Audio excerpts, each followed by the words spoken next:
What's up, y'all? It's your host, Tequila, with the For Tre Podcast, and I have my co-host here, my man, Edwin Quinkus Jr. AKA Eddie. But anyways, this episode, we just wanted to talk about holding ourselves accountable in relationships. Because I feel like this has been kind of the main thing that's been on our,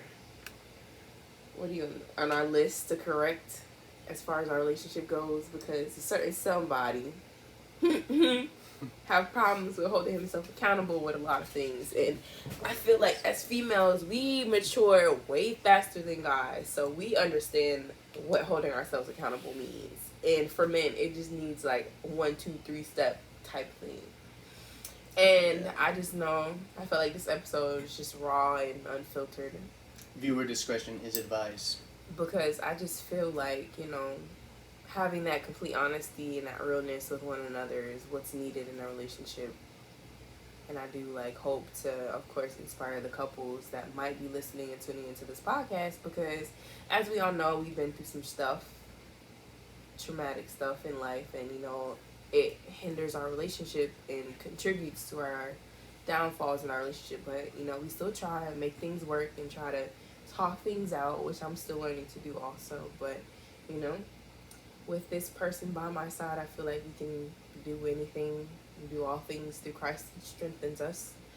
And I think that's pretty much how I feel. But the main question is, how do you feel like you hold yourself accountable in a relationship? What are some things that you felt, as on the male perspective, that you hold yourself accountable in this relationship? Well, what I learned is, fellas, if you are planning to invest in something, especially like a true on legit relationship, like you want to be done with your freelance day, play your days.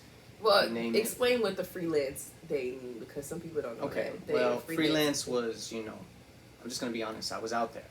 Like, before my girl, I was out there. I was, some slang terminologies, trying to get it.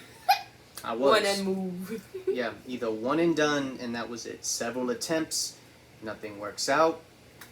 On to the next. That whole attitude, that whole mindset. That's what I mean by when I say freelance. Mm-hmm. But of course, you all in the recent episode found out how we met. So after that, when I decided to fully, invest in this special person right here, little did I know that there were some things that went into that. And I was the first person to hold him accountable for a lot of things that he was doing in these previous situations, which now I don't play the radio with his behind. So no. So I'm talking about leftover receipts, for one, and knowing that what is considered cheating and not cheating, such as either past or current text messages, I found out can be and is identified as a form of cheating. It is cheating. If you have to hide your phone or hide messages in a relationship, it's cheating. Okay? Setting the record straight for the people that are listening, because I hate when people like to say, "Oh, I didn't think that was cheating." It's cheating. Yes, fellas, it is. It's cheating. It is. He found out the hard way. Yeah, of course. And then, of course, there's that saying, you go through something, you're gonna find what you might, get, and so on. Mm-hmm. And I found what I was looking for. Yeah, she did. She did. Mm-hmm. And it took, it was rough, for me, only because I have never went through something like that before. And I feel in my heart, still do up to this day, I'm not a bad person, and I would never want to inflict such pain upon someone, but I did. And I guess, this is the moment where I was learning to hold myself accountable. It's on me. So fellas out there, do understand that accountability, there is a way of where you could own up to it, tell it for what it is, I mean, truth hurts regardless. For me, it hurts. He still have problems with telling the truth too. But there is the silver lining to this. Was what I'm saying is that, there could be some good that comes out of it, instead of just bottling up and finding ways around it, and instead of like telling it in a different way where it still can be just as harmful and severe, not physically but emotionally. And we have our fair share of episodes on that, and she's right, I'm still working on that up to this day. And but it's just that I feel like on a male perspective, we're just bound to learn the hard way. We're just bound to learn the hard way because we don't think at all. I would be man enough to say we don't think at all. Not with our heads, at least. The wrong head. Exactly. So we don't think at all. It just goes past us. And that's what I think leads to a lot of downfalls in attempted serious relationships, too. I've had several friends in the past make their fair attempts, but it didn't work out in the end. And it shows, too. And it shows. That if it happens with you that one time, it could happen, moving forward. If you don't break that cycle, it's going to continue going to the next person, to the next person, to the next person, until you change that behavior. Yeah, so, and it's an emotional roller coaster, I will say on experience. It's not joyful at all. It hurts. It hurts, but, finding ways to fight through that together, I think, has been like the key to helping us both. Hard conversations, though, not easy conversations, especially ones that you're not gonna like, because if you're trying or attempting to make a good change for yourself, which I still am, it's hard, especially with the past that I have, which I don't like to talk about as much. Even though, yes, certain things make us who we are today, but it leaves a toll on you. Yeah, but you don't think that talking about your past also is holding yourself accountable too? Because in a way, we've talked about it, we've discussed it, but I think that it gives me a better understanding as who you are as a person. In a certain way, I know you don't like talking about your past, and it's something that you regret having, but I do feel like that opens up that eye for me to understand who you are as my partner. And I think learning to just hold myself accountable to, whether it was on that person's end or my end. At the end of the day, I have to own my half of that. And that's what I've been learning. And I feel like bit by bit by bit, I've owned up to my past relations, my past ways, my past everything of what's led me up to where I am now. And this. And I say, fellas, you just have to find a way to fight your inner demons too. Especially if you have family ties to this. This is something that this issue, these personal issues, and relates to my past self. I've seen it in my family. Never would imagine where I think it would rub off on me though. So still fighting those inner demons, in a way. Del nombre Jesus, in the name of Jesus, I rebuke them every day. So, I think family ties, play a part on that, personal family demons and stuff like that. Yeah, I also think being in an interracial relationship is definitely, as far as both accountabilities, is perceived different, because on my end, being African American, I think as a black woman, you have to hold yourself accountable a lot more than how society portrays you holding yourself accountable, because I think it's much harder for women to understand that it's okay to be, vulnerable, especially because we're seen as the strong and always having to pull through and stuff like that. But I feel in this relationship, I don't have to be that strong individual. And I think through women, us men learn that, okay, we can be vulnerable too. Even if it's one-on-one.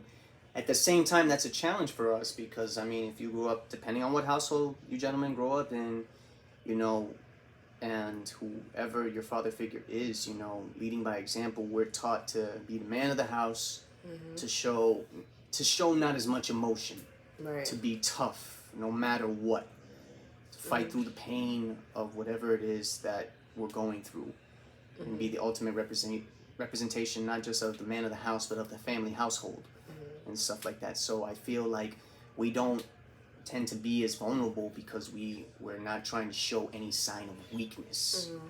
We're not trying to show that vulnerability. So I think that's where the challenge comes from. However, I feel like, women kind of help teach us that, especially this one right here. Yeah, especially our one-on-ones that we have. And I've learned to be vulnerable. I've learned to just say what's on my heart and on my mind, with her, and through guidance as well, counseling and everything, and certain people as well. Not just any ordinary friends and family. Surround yourself with good and understanding people as well. And that's why I think we recommend, in a sense, therapy, counseling, whichever, helps you. Yeah.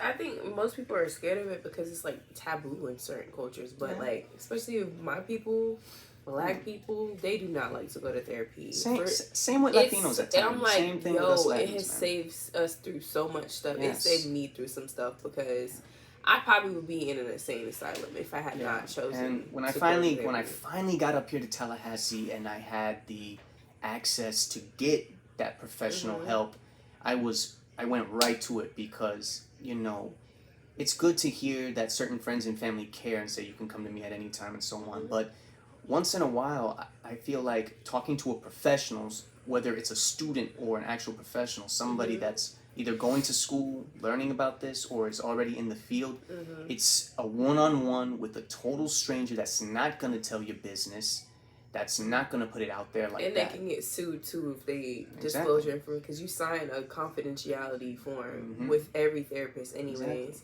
no matter which state you are, but they cannot disclose unless it is to cause harm to you or somebody else. But other than that, everything that you discuss in therapy is just with you and your therapist. They're really not going to tell your business to nobody else. Exactly. And I've suggested it to many friends and so on. However, I will say this. Now these days, it's easy to say that, it just doesn't work for me. But in reality, you're choosing for it not to work. And that's another way of holding yourself accountable is you make excuses for not doing the things that are beneficial for you. And I definitely think that, everyone should try. Even if it's one session, I highly recommend it. And don't just give it a week and be done with it either. Give it a full month.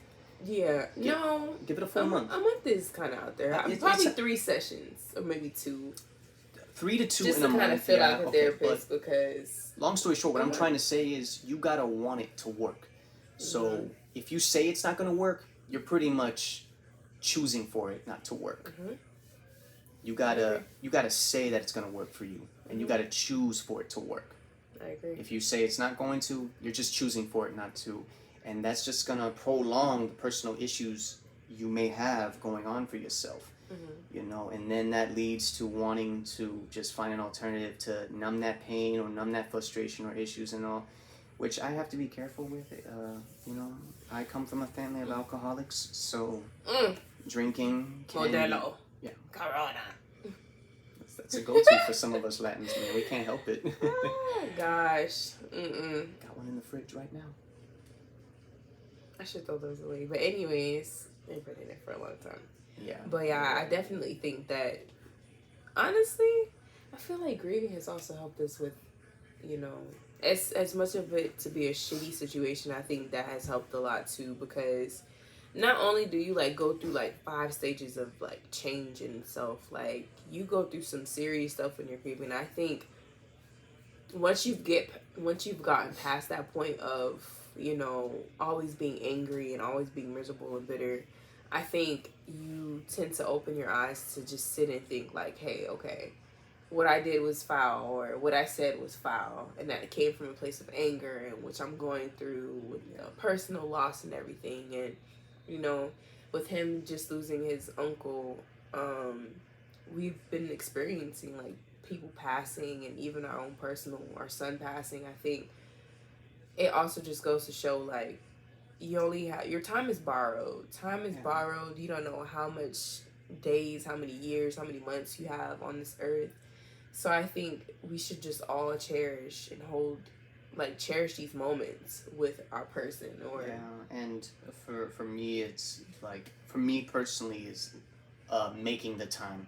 Making the time has always been that's the number challenge. one. It's number And one. it took the loss of my godmother, my aunt, my grandmother's younger sister, no matter what. And, you know, she taught me this, God rest her soul, that she made time for all of her children, grandchildren, nieces, and nephew. Even when coming to visit her oldest son in Mississippi, when they drove, her and my uncle, she would always stop in Tallahassee on the way to and back to Makes see my grandmother, her older sister, her big sister, and to see me.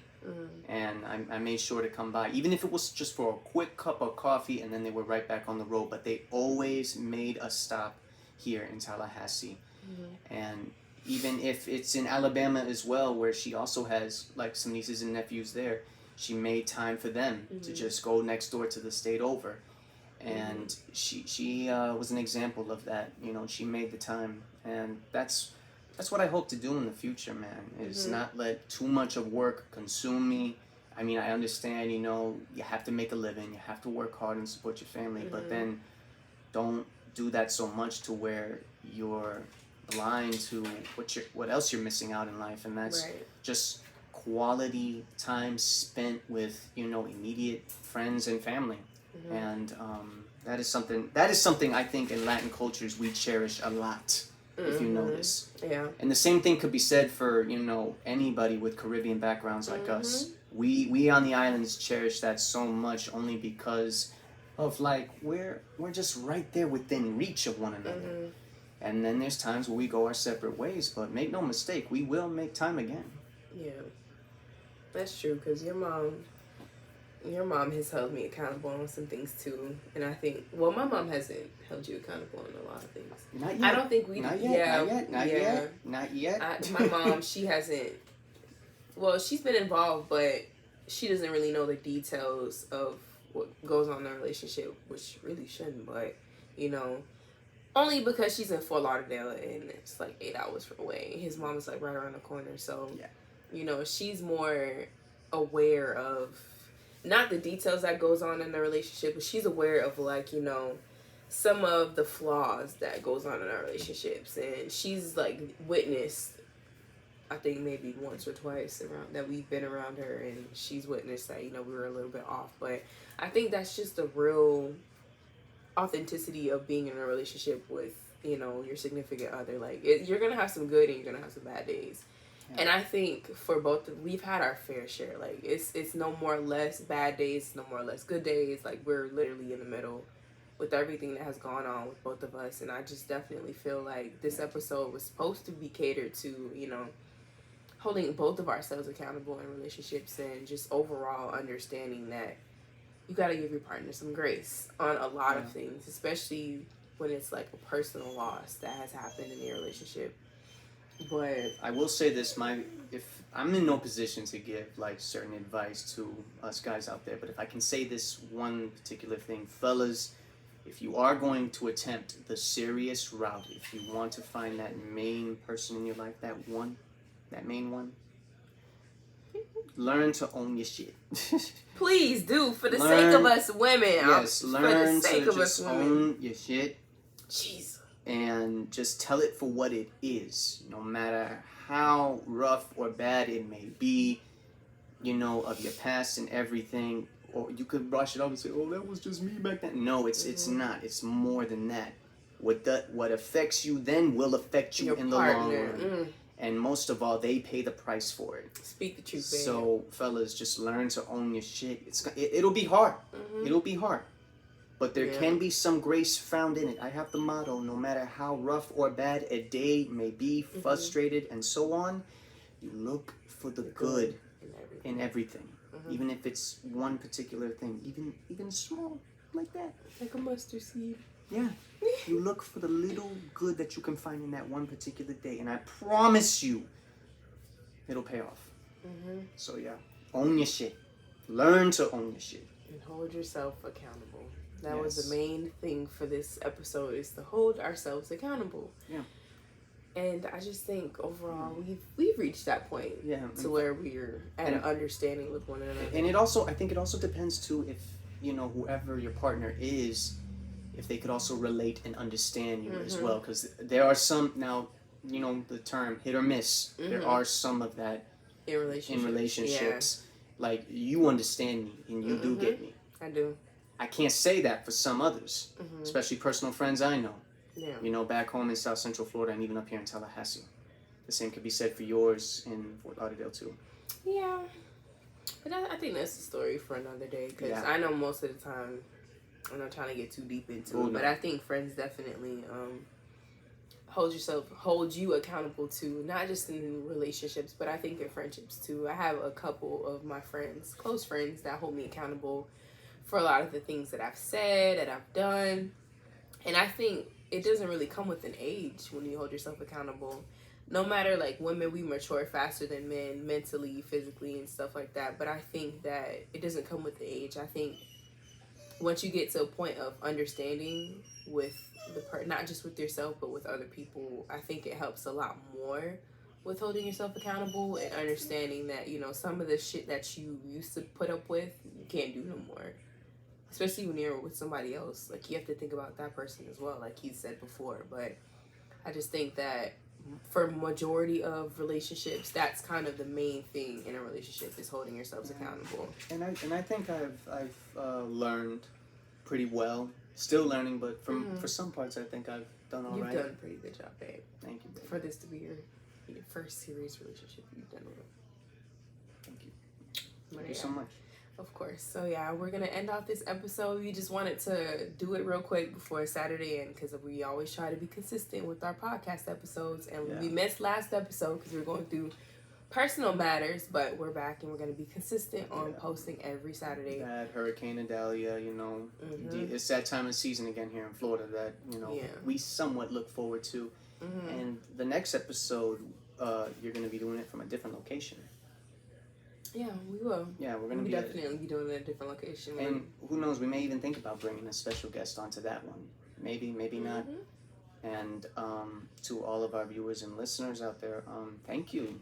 I noticed that my girl right here had a good amount of viewers and listeners last week. So I hope you know that we're doing the best we can to help share with you all our personal trials and real life shit. Yeah, and we hope it helps you. Yeah, and I do thank each and every person that tunes in and listens to, and you know, if you have friends, share our podcast. That might help them with their life or whatever they're going through in life. And you know, I just hope that we can get the support that, you know, we can help other people so that we can heal within ourselves. And I think this podcast has definitely set the tone for what we want done for others and what we see for ourselves in life. So again, please like, comment, and subscribe. Please let us know what you guys would want us to enter into our podcast, what you guys would want to hear. If we have any suggestions, we'll be willing to take them. So on that note, it's a good night and good day, because we are going to bed after this. So thank you guys for tuning in. And again, we'll see you guys next Saturday. Thank you for tuning in to For Tre Podcast. Hey.